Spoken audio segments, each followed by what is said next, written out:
Welcome to Soulful Success by Design, the podcast for women who are done playing small, done following the rules, and ready to create success on their own terms. I'm Kendra Woods, a soul-aligned business mentor, 6'2" splenic projector, and the midwife to women's breakthroughs. For nearly a decade, I've been guiding ambitious women like you to step out of old paradigms of success and step fully into your next evolution through the art of human design, mindset, quantum energetics, and identity work. Here, we treat business like what it truly is, a sacred, creative process, a place to embody your becoming. So if you're ready to rise, ready to rewire how you think about success, and ready to lead from your soul, you're in the right place. Let's dive in. Welcome back to Soulful Success by Design, the podcast for soul-led women entrepreneurs who are here to redefine success on their own terms. This is the Redefining Success movement, where we trade hustle for alignment, trends for timelessness, and surface-level strategy for deep, soul-rooted leadership. And today I'm excited because I'm having a beautiful conversation with Ida Haväng Herbertsson, spiritual CEO, founder of UNDRESSED, a platform where lasting love becomes hotter, and the CEO of an angel investment firm investing in early stage tech companies. Now, Ida's story is, once we get into really digging into her story, it's a powerful example of what happens when we stop following the checklist version of success and start creating a life we're truly turned on by. She went from doing everything the right way, earning her engineering degree, landing a high-paying consulting job, and being in a stable relationship, but feeling completely numb. Who's been there? Like, raise your hands, I can see you. To now waking up every day, excited by life, loving her work, and being in a hot, thriving marriage that continues to grow in love and desire after 4.5 years together. So, what you're going to be a part of today is we're diving into how pleasure can be a pathway to more than just personal joy. It can actually be your fuel for leadership, your relationships, your business. And Ida's going to share with us why you are responsible for your own turn on and why that's a good thing, and how to keep desire alive in a long-term relationship, and the truth about having both a career you love and a relationship that lights you up. So this whole conversation is about redefining success. So it's not just about what you achieve, but how deeply you feel alive in the process. So Ida, I am so thrilled that you're here. Welcome. Thank you so much. And oh my God, what an intro. Wow. If that doesn't turn everyone on, I don't know what does. Thank you Yeah, so much for having me, Kendra. I'm so happy to be here. good. You're so welcome. Okay, so Ida, I feel like your story is a living, breathing example of what we talk about so often here on the podcast. That real success isn't just about the numbers, the titles, the accolades, but about how lit up and alive we feel while living it. So, you've built a career that you love and a marriage that's thriving and passionate after years together. And that's something that I think so many women want, but they aren't even sure it's possible. There's that big question mark. So let's begin. Let's start back at the beginning. You shared there was a time where you had what looked like the perfect life on paper, the degree, the career, the relationship, but you felt numb. So can you take us back into that season of your life and what was going on internally for you?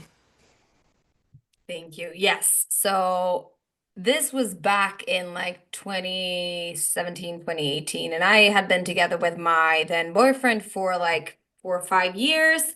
I was just like, yeah, I like made it through engineering school and everything. I had like a really good job. It was fun. Like I learned all the Excel skills that I've ever learned being a consultant, and it's great because it's helped me a lot in life. But I was still like, I remember so clearly this one night standing out on the balcony. The rain was like pouring, like it does in the jungle sometimes, even though I live in southern Sweden where it's not jungle at all. It was just pouring, and I think there was like some thunder as well. I remember standing there, I was like, this can't be it. Like, is this what I've worked my whole life for? For this to just like not feel anything inside? Because that was basically what it was. It was just like, yeah, I had the boyfriend and he was great. He loved me, but it was just like, and the job, it was fun. And I was just like, it just felt like nothing. And I was like, where do I go from here? But I also remember this night on the balcony with the rain pouring. I was like, there was this something inside of me that was just like whispering, like, there is more. Like you can find more. You can figure this out. And somehow, and it did not happen overnight, but I got out of that relationship. I got out of that job. I was just like, and it was basically everything falling apart at the same time, which was great. It was really good. Like I changed job and then I got fired from the new job and like the week before I was moving into my apartment that I was gonna have by myself. And I was just like, I could go back to the consulting job again. And I was like, no, Mm. not doing that. And I just went out on this journey inside out. And I know I'm far from the only one who does that. And it was life-changing in so many ways. I went to Bali for yoga teacher training. I traveled a lot and I did a personal trainer education because I've been working in the fitness industry as well for quite a while. And I was just like starting to find some pieces of myself, some pieces of that playfulness. And then it's so interesting because if I just fast forward all these years, it's like, yes, of course, all these things happened. And now I'm married to the love of my life. I have a job that I absolutely love that I've been working on since 2019. And I've been building my business in different ways since then. And it's like, it did not happen overnight, but something changed in me that night. And I've been putting together all the different pieces, and it's a continuous journey, which is what I love. And some days also absolutely hate, like, why can't I just be done with this work? And it's like, no, you're never going to be done. And that's the beauty of it. So I guess that's like taking it back to the start and finding those little pieces of myself because everything was always there. I just lost so much along the way. Yeah. Yeah. Oh my gosh, I love this. And I'm shaking my head so hard because my listeners know this, but my story is pretty similar. Like I got to a place where I called it the checklist success. I did all the things. I'm like, I did Yeah. it. And then it's like you reach this point where you're like, okay, but this is it. And it's not like people on the outside looking in would say, and they did say this to me, like, what's wrong with you? Like you've got everything that you could possibly need, but there was always this nagging something inside, and it doesn't leave you alone, does it? Like it's just like, you called it a whisper, and I think I want to talk about that for a bit because I think so many women that maybe listening have that whisper, and that whisper can also be a little scary because it means that it's upsetting everything that you've built around you. So like, I mean, how would you speak to that, or like, how did you move through that? Because it takes courage and a bit of bravery, right, to move through that. Yeah, it does. It absolutely does. And while like breaking up with my boyfriend, changing jobs, getting fired from that job, moving out, all of that for me happened in like over 6 months. But if you would go back to the point where I actually broke up with my boyfriend, that was like a year after I started feeling that I wanted to get out of that relationship. And it was by no means like an abusive relationship. He's a really good guy. I just I just didn't feel any spark anymore. And I could like if I put my eyes from what I know now, looking back at that relationship, like I get why we ended up where we ended up from my perspective. But it's like I think sometimes when we hear people talk about when they make the changes, it's like everything has to change overnight. But that's the thing, it doesn't. Because changing everything overnight is really hard. And also, like the older you get, to be honest, the harder it gets to change everything because then it might be like kids involved and you have other types of responsibilities. You might have a house. It's not that easy to just like quit the job from one day to another. For some people, that's the way that they feel like they need to go, and that's fine. And some can handle like everything blowing up at the same time. But I really want to emphasize that sometimes it can happen in steps, and those steps can be really, really small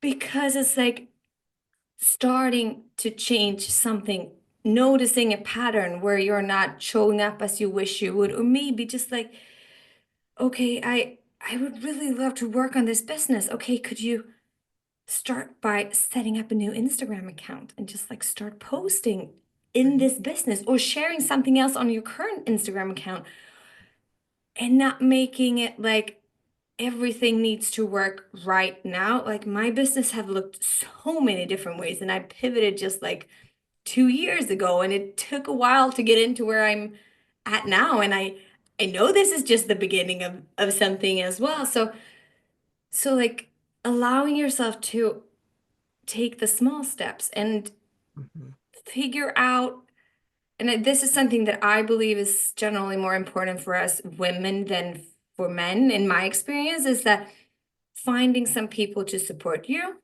along the way, whether that's a coach or a therapist or friends. And sometimes also looking at my own experience and my clients is like sometimes you need to find new friends because you need to Mhm. find new people to make you to help you really do those changes because changing some of these things in our external environment can have a huge effect inside out. So it's like it's always this like work inside and like both internally and externally at the same time, and they can like push and pull and support you going forward.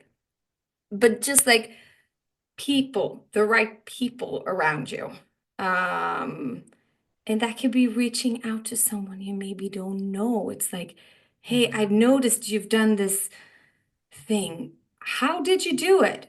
Mhm. Yeah. And like finding those places where you meet those people and putting yourself out there, like going to that event. Maybe there's like a women's circle in your hometown, or signing up for a yoga class at the new yoga studio, or just like listening to this podcast and like, how do I get to work with the people in Kendra's world? It's like, that's, those are like the steps. And today, that's one of like the best things about everything we can do online. Like, I love meeting people live as well. That's amazing. I'm so much looking forward to meet you in Denver, for I example. That's know. just one thing. Yes. So it's like, but but also like finding everyone online because it's everyone is actually kind of close, and there are so many more people going through things that you may be going through as well. Absolutely. Yes, yes, yes to all of that.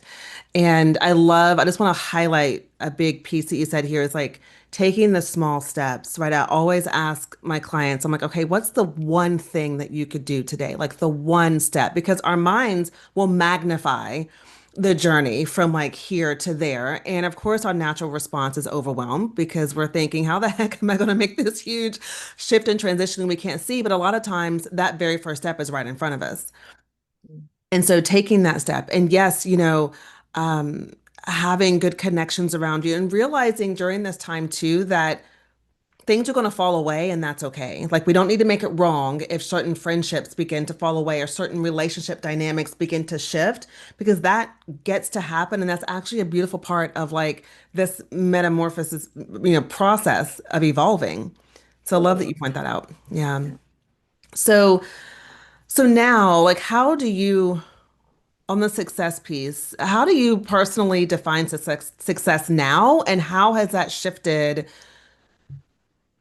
since since the earlier version of you in your career? Yeah. Oh, I love this question. This is such a good one. I would say that back then, like success for me was like having a high paying job, being Yeah. important and being busy.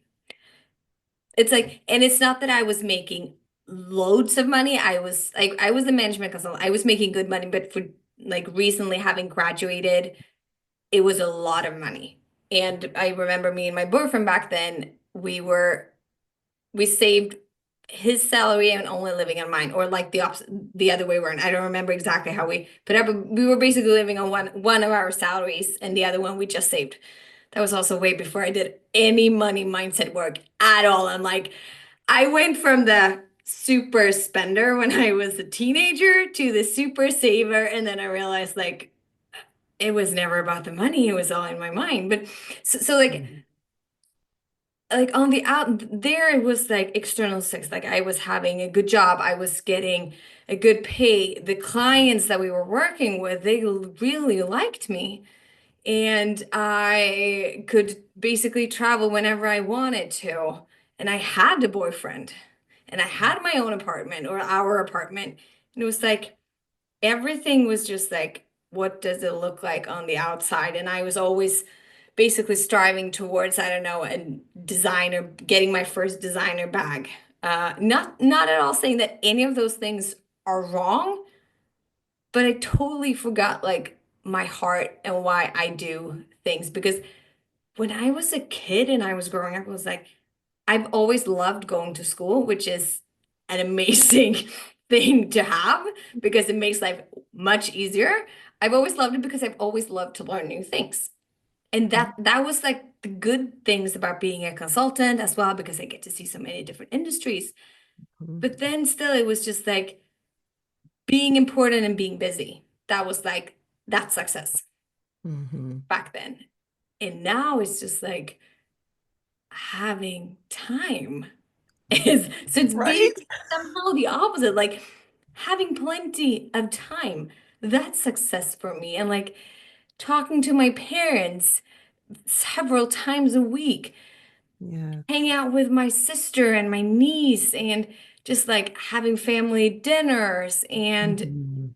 also having a job that I think is super exciting and fun. Like I get to meet so many amazing, interesting entrepreneurs who are going to change the world. Majority of them are going to fail, but some of them are actually going to succeed. And it's an amazing environment to work in. And I also learn so much from them, both about how I want to run my own business and how I don't want to run my own business. So today it's like success for me today is waking up with a lot of time and feeling excited about life. Yes. I love that. Time abundance. Yeah. Right? Yes. And like I'm human. It's not like I wake up every day being super excited and feel like I have tons of time. Like, of course, there are days and periods in life where I feel like now I'm getting a bit too busy and I'm getting into it again. Hmm. But it's always like I'm working on this spiral upwards where it's like I'm meeting similar things again, but I'm meeting them still at a different level. Right, right. Yes. I love that. I love that. There's so much gold there. Okay, so let's pivot the conversation a little bit because I am really excited to talk about this next part as far as like pleasure being a pathway to fulfillment. Like I told you before we started recording, like this is a new avenue for me too, where I'm like, all right, how can I like pleasure in all avenues, you know? So you talk about being responsible for your own turn on, for your own pleasure. And so I'd love for you to share why is that such an important realization for women? Like why is that so good important for us? Yeah. So I'm gonna go back and just like I think it was back in the fall of 2019. That was like when I started my inner sexual awakening or whatever you want Yeah. to call it. Like I've always been curious and interested about sex, but there's also so much taboo and so many Mhm. limiting beliefs. So I've done a lot of work myself on it. And I think one of the biggest things that I realized was like, oh wait, so like this. great feeling of excitement and of turn on and pleasure, it's like it's not only about sex, but it can extend to my whole life. And for me, it's very much about like the playfulness and the excitement that I think about. And I so often, and I've done this myself so many times back in the days, and I mean, I'm human, I still fall back into it as well, but Of course. it's like this of like, oh, I wish he could do this. I wish he could do that. If only that would work. If I didn't have this much at my job, if all these ifs that make me not prioritize myself and my pleasure and my turn on. Hmm. All these things that I need to do first, which I don't really need to do. And I've also come to realize that sometimes I end up being like, or I ended up being afraid of like, but I can't live from pleasure. Like everyone says, you need to struggle first to Right. deserve pleasure then. And it's like, doesn't have to be like that. Um, and you can figure it out all on your own. I always say that like whether you're in a relationship or not, you can figure it out for yourself. And if you're in a relationship, in my experience, you don't really need to get your man on board for you to get into your turn on first. He'll notice, probably subconsciously, that things are changing if you start working with yourself, and things in the relationship are going to change as well, like automatically. Happens all the time. Yeah. But sometimes we feel like we need to get the other person, the Hmm. man. I'm talking mostly from a heterosexual perspective, but like getting him on board. We need to talk about how we're going to do things. We need to go through this. And I'm just like, you're not going to figure out the conflicts by talking more about what's not working. Like generally the problems or the struggles you have in bed are not going to be solved by talking about how hard it is. It's going to be Right. solved by getting naked in bed, basically. Right. It's Period. not a head thing, right? Like you can't like intellectualize it and try to. No, exactly. And especially even more for us women, like getting back into our bodies because that's where our pleasure lies. And not everything about pleasure needs to be sexual, but it gets to be like this feeling of just like feeling good, Yes. not because you've accomplished anything, not because you won that award, not because you did everything on the to-do list, not Hmm. because you're busy or important or tired, but just because it's good. Right. And we kind of forgot that somewhere along the Yep. way. And it's like it's no surprise that we forgot it. Like that's the society we live in. But we can't like we can't blame the society and we can't like we can always Right. try to change systems and like we need to do that as well. But we can't wait for the systems to be changed before we change ourselves. Because then we're putting all the power in the system's hands instead of putting it back to ourselves and just like leading with example, showing that it's possible.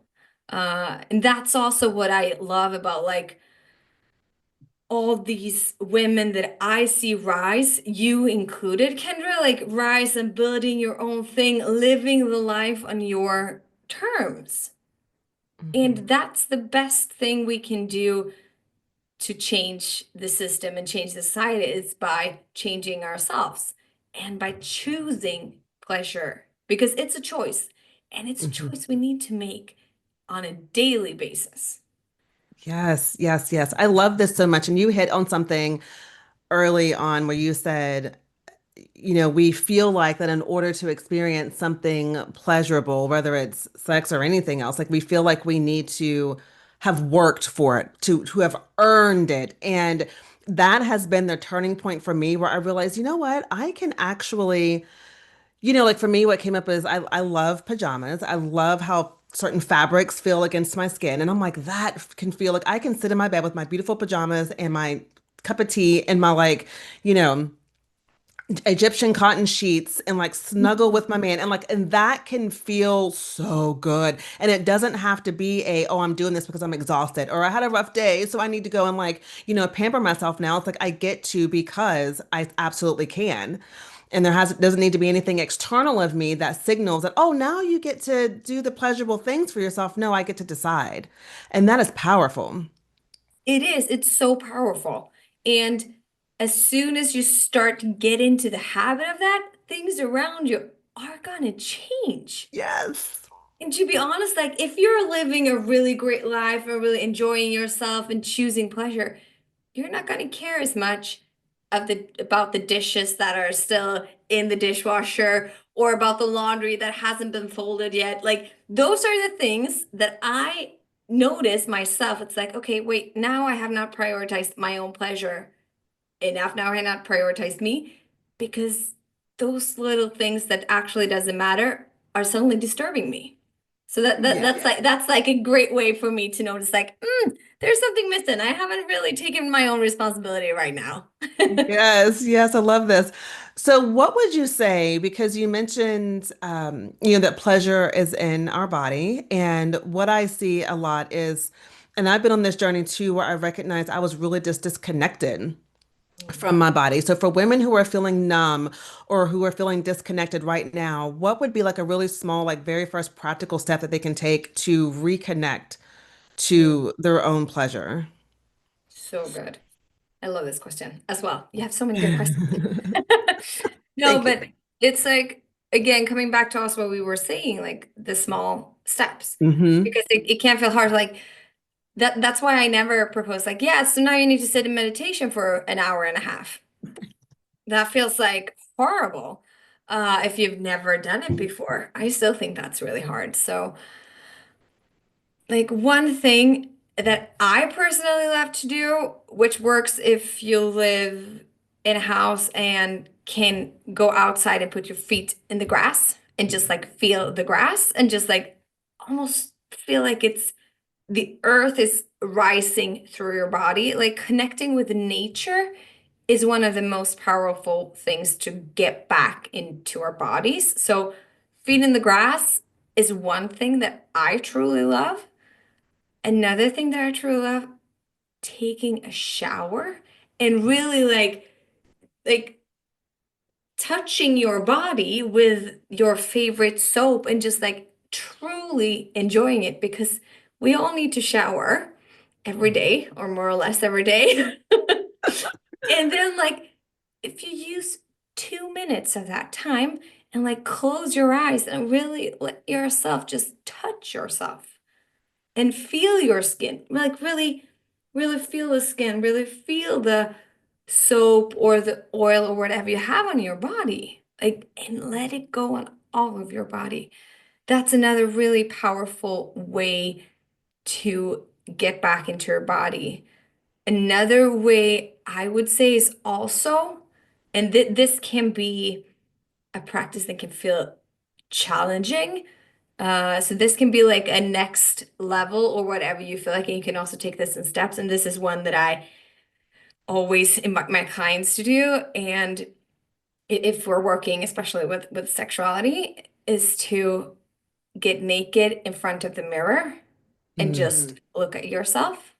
And if it feels scary to get fully naked, like leave some clothes on, maybe your underwear and maybe more, and like you can spread it out for a week, like take another piece of clothing on off for each week and just like stand there and allow yourself to take in the beauty of your own body.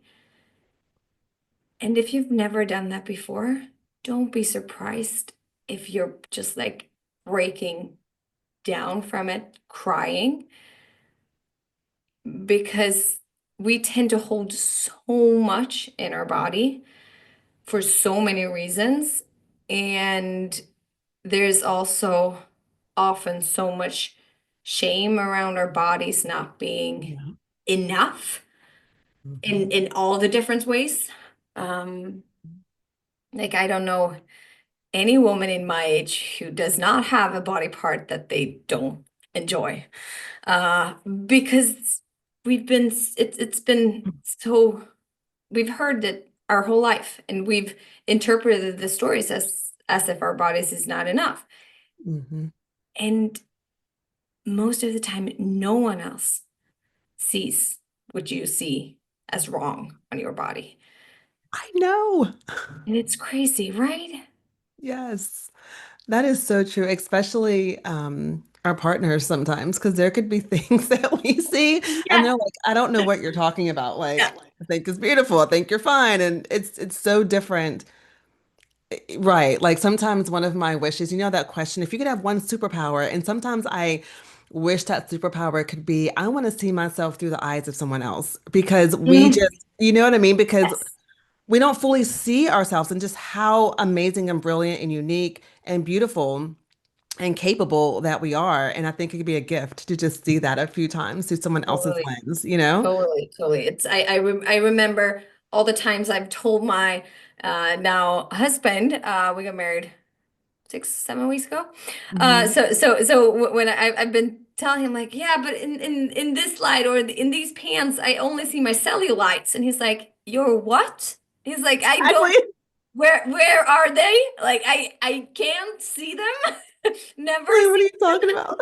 so it's like we notice so many things about ourselves, and we that tends to be the only thing we notice instead of like all the beautiful things. And if there is just one part of you that you feel is beautiful, maybe it's your eyes, your lips, your shoulders, your thighs, your feet, like your fingernail, one of them, like whatever that part is, allow that to be your focus when you're standing there in front of the mirror, or and let that then expand and continue to build, and you'll find more and more pieces of your body that's so beautiful. Yes, yes. And you're right. The very first time I did that exercise, like I was like boohooing like a baby in front of the mirror. I was like, it was life-changing. It was just transformational, something that simple. It's very transformational. Yeah, I love it. Okay, so I want to ask you about because here's the thing, I feel like I do speak to a lot of entrepreneurs. I know you're in spaces with lots of, entrepreneurs, business owners, and I think that business is one side of our lives. It's not like our whole life, right? And many of us have partners, spouses, and things like that. So you mentioned in your when you and I were talking and the information sent over, you mentioned that you keep dating your partner, right? That being like the foundation of a thriving relationship. And I have my thoughts on this because I think it is important to prioritize and be really intentional about how you are building your relationship with your significant other. So, what does that look like in real life, like for you and your husband? Like share, give us a little insight into how that works for you. I love this question also because I previous relationship, I didn't even understand that this was a thing. Like it Right. didn't, like, it was and that's why I said earlier, it was like when I look back on my previous relationship, like I understand why it Hmm. didn't work out because we stopped prioritizing each other. So basically what it looks like for us is that we on most weeks we have one night a week. It for us it's never scheduled exactly which day. We don't only have Tuesdays, and that's mainly depending on his work, because he works a lot of different hours. So we're based in southern Sweden, but he works a lot towards the US, but also towards Asia. So it's like time zone wise, we never know whether it's going to be a dinner or a breakfast. But like once a week, we always go out on a date and like put our phones away and focus. And in general, it's just like the simple things such as a dinner or breakfast, or it can also be lunch. That's like one of the things. Then for us, it's also on the weekends. We always go to the gym together. Both of us love working out. On weekdays, we kind of do, I always go on lunch times from my office, so then we don't do it. But weekends, we go to the gym together. Mhm. And then we also like schedule more deeper things. We go check into a spa, or we have a hotel night in the city we're living in. And that's like maybe every month or every second month, depending. And another thing that we also do is once a month we have a money date. That's a really important piece for us, and like go through our finances and see like how is it working now? How has it been developing? How has it been growing? Okay, this month, yeah, we had a little bit of more expenses than expected, but sometimes that's the way it goes. And like, what do we want to change for the future? What's our goals? And usually also when we have these money dates, we tend to like talk about bigger things such as the goals. Where do we want to be in 12 months? Where are we aiming towards? How do we want to build our life? Yeah. And so it's like the monthly money date, the weekly dinner or breakfast date, and then occasionally like monthly or every second month going away somewhere else to a spa, or and it can also be like going to a fancier restaurant, Right. doing like something where and the thing is what we also want to do is just like to not only have the pizza in the sofa as a date night. That can like that's a great thing if you then want to watch a movie as well. But what we really enjoy is also like dressing up, because also what you mentioned previously was like with intention, because that's the thing.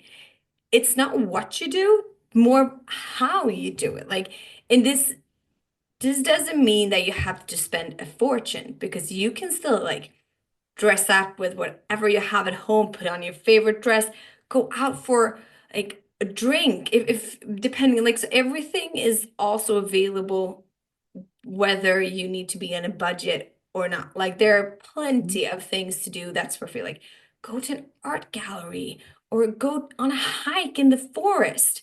So there are so many things that we can do. And like when I look back at my previous relationship, I'm like, oh, so yeah, that's what we did not do. Like we didn't spend anything on us. We didn't spend any time, any resources, any money, anything on actually developing the relationship. So that's one of the things that I've really learned how much difference that make. And I actually did talk for it's a TEDx open mic audition. I still waiting for the results to get in, so I'm still keeping my fingers crossed, hoping I make it to the big stage.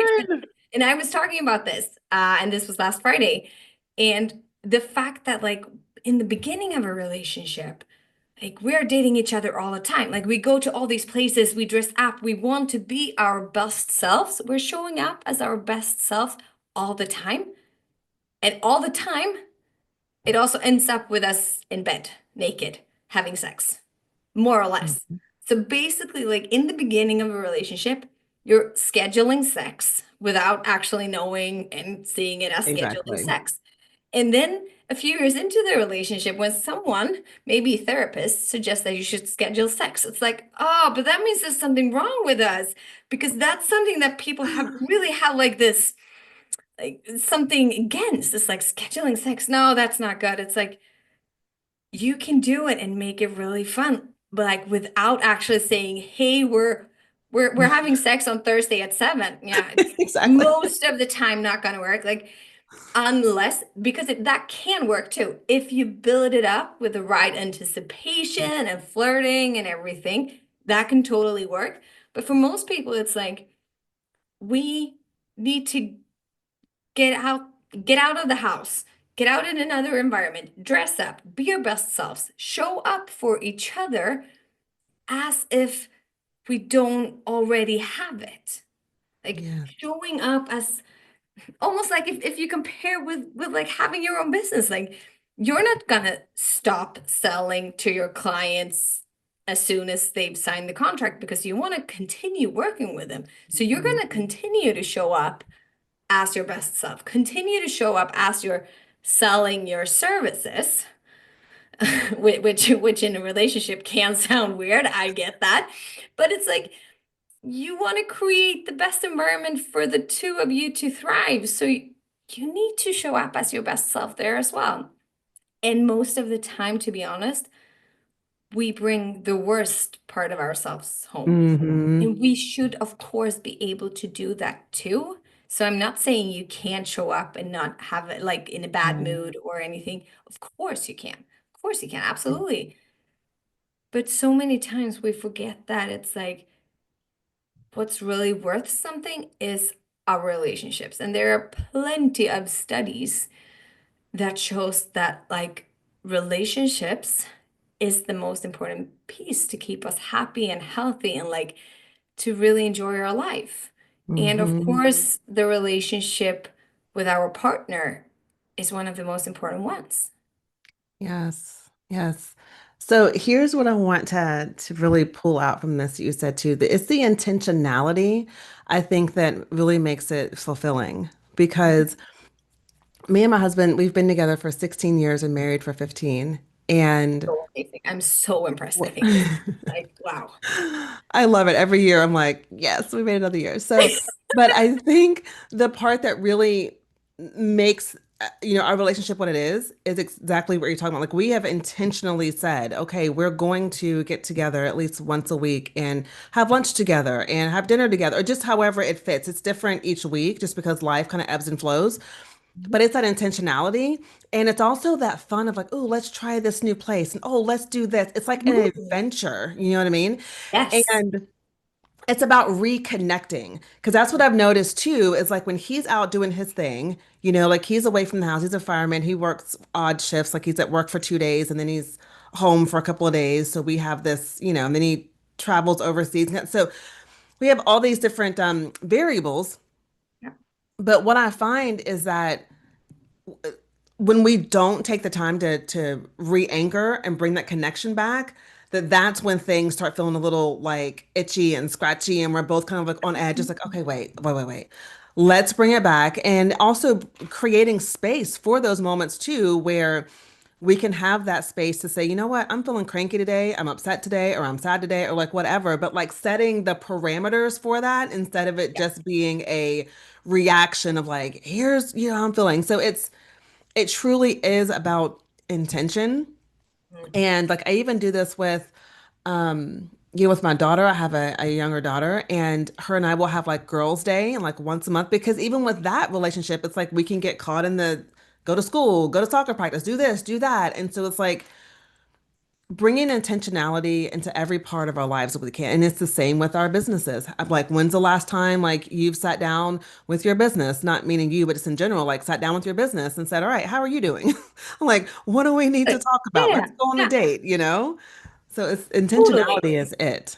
It definitely is because otherwise, in both life and business, we get stuck in all the logistical stuff. As you were saying, it's Right. soccer practice, it's who's picking that up, who's doing the groceries, who's taking care of the laundry. Yep. It's like those things are important, but if we forget the connection and the commitment to each Mhm. other, all of those things tend to get even more important, but they're not really important. Right. They are not what matters.